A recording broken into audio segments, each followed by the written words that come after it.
All right, we also have information coming in from Kwara State. The Governor, Abdul Fattah Ahmed, has cast his vote as well.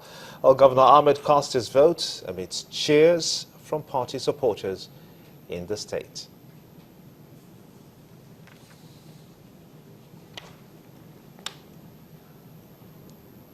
And that's the two extra leading stories that we bring in for you. One from Kwara State in Nigeria's north central area, and the other one coming in from Akwa Ibom State.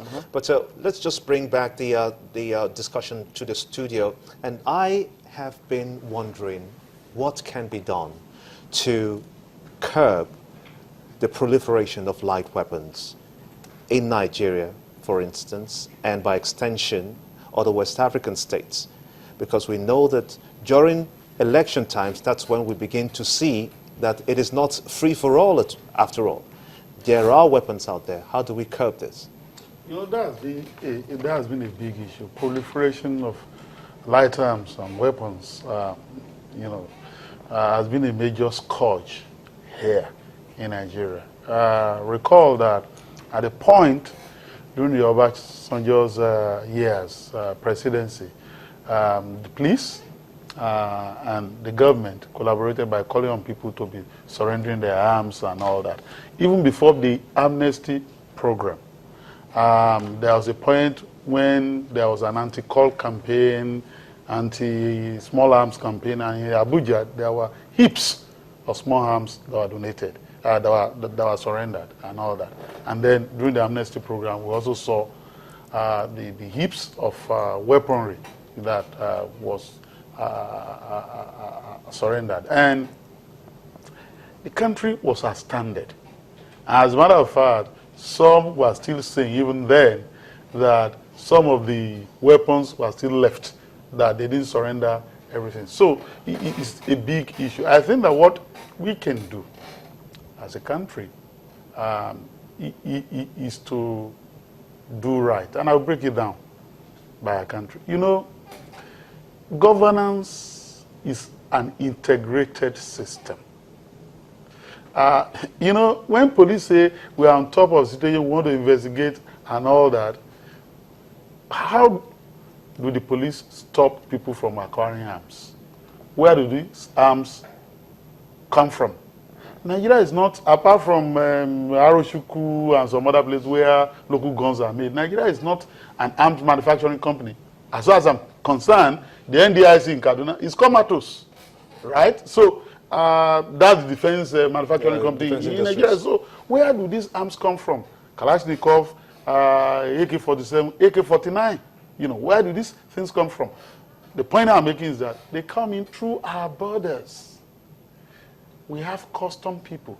So we are just looking at the end damage. So what has happened to our customs? Okay? And I'm saying this with all sense of responsibility. When people get employed in public offices and they live a kind of lifestyle that you know is not sustained by their legitimate earnings, you know that that kind of thing is funded by something. So when you have a situation whereby the countries are washed with arms, and you have customs, you have the ports, you have everything, and smuggling goes on every day, so what do you say? So the point I'm making is that you can pick on the police. You can say that, yes, in our criminal code act, in our criminal code law, you have illegal possession of firearms. You can have all the best laws in town to prevent this from occurring. But if you don't see governance as integrated, right from the time somebody is going to come into your country, the kind of things the people will bring into your country. The other time, we're all here when some Iranians imported arms into the country. And on that occasion, we're lucky. Are you saying that Nigeria could be a transit point for moving of arms? That's not the only thing I'm saying. I'm also saying that just like Nigeria is a dumping ground for all sorts of things, Nigeria has now become a dumping ground for small weapons. Because those things that, you know, motivate people to acquire arms are prevalent. Election and violence, armed robbery, now insurgency. All these are the things that fuel acquisition of weapons. And I'm saying that, you know, so long as we have these things happening, we will continue to have a feeding process. And in order to ensure that you don't have that feeding process, it is not at the end stage you begin to mop up arms. It is at the entry stage. If you don't want people to use weapons, illegal weapons in your country, you prevent them from acquiring the weapons. It's not only when they acquire the weapons that the police will then go and say that we're on top of the situation. We've saturated everywhere. We have show of force. Haven't you seen policemen humoring us by marching and stamping their feet and saying we have show of force? What is the value of that show of force when somebody already has guns in his hands? Really? It's Well, this can be solved. It's astounding. What are your thoughts? Well, I think there are challenges. Our borders are porous. I've had a personal experience where I've gone in and out of Nigeria, you know, to a neighboring country. And when we got out of Nigeria, I didn't know. I just didn't know that I've ceased to be in Nigeria. No checks? No checks, nothing. And then when we're coming back, we're just told to take this road because we went visiting. And then we now found out that, look, we're outside Nigeria, so we had to be told that you have to go back the same way you came from. You know, so definitely we have porous borders, not only our ports. To presume that the arms come in through the ports only is to be naive about what goes on with arms importation. We have, you know, insurgency on the West African, you know, coast.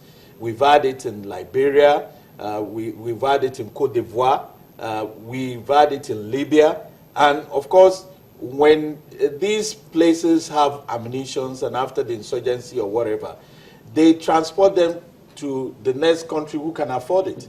And interestingly, our political leaders sometimes engage in this dangerous, you know, business of importing arms and ammunition. And then you ask yourself the question, what happens after the elections? Those ammunitions will find their way into, you know, illegal activities like armed robbery, kidnapping, and all that. So it's a vicious circle. So they keep on using this ammunition until the next election. Wow. So we have to take a conscious effort. Just like we had no laws addressing terrorism specifically until Boko Haram, I think it will be an agenda for the next National Assembly to start looking at those issues.